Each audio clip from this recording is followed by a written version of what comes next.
Gene, will you coach from the sideline in the game? Right now, that's the plan. As I get closer and really think about it, it might change, but right now, that's the plan.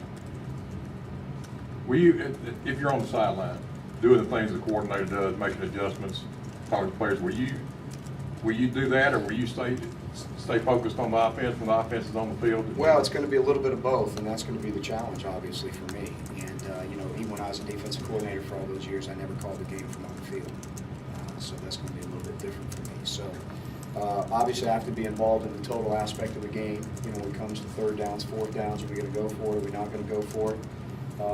We feel like we've got a pretty good plan in place, but when everything starts flying pretty fast out there, sometimes it gets pretty hairy. But that's going to be my plan right now. When will you decide for sure? I mean, could it be the day of the game, or we can know before then? Really and truly, my plan is to stay on the sideline, but I'm going to give it a 90-10. I'm going to get a 90-10 percentage. So I don't know when that would be if I decide to change my mind. In Virginia's run game, they have two kind of backs they use interchangeably, Parks and Jones. I mean, what sort of challenge does that present? Having two guys you got to look out for. So. Well, number one, they're both very physical.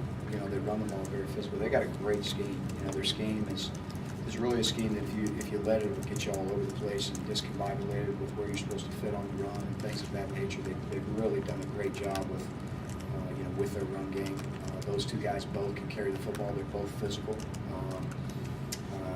Just the run game overall, the way they use their tight ends, the way they use their fullbacks. They do a lot of movement, shifting and trading, and that helps those guys be able to sometimes hit some seams and some cracks in the defenses because there's a lot of movement going on. So they're both really good at it. They have really good vision. They can do both. They can outrun you. They've really done a good job of being able to make great cuts and have great vision. And then they can be the power back that can hit it downhill too. So both of them are just going to be a really good challenge for us. Do you feel like you guys are now more focused today than they were maybe your last practice at Auburn, just because it is a week you already ended up? We were focused in Auburn. I thought their focus was certainly there today.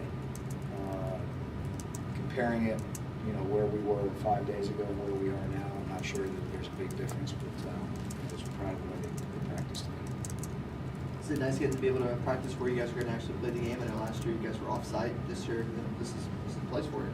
Well, it is. It's good. We don't play on this surface much, so it's good for us to be on this surface. Obviously, we have it back at home, but we don't, again, unless we're playing on this type of surface, we don't practice on it a lot unless the weather dictates that we do. So I think it's good to get used to the lights. It's good for the kick returners, punt returners, just the lighting, in the dome, and getting a feel for where we are on the field.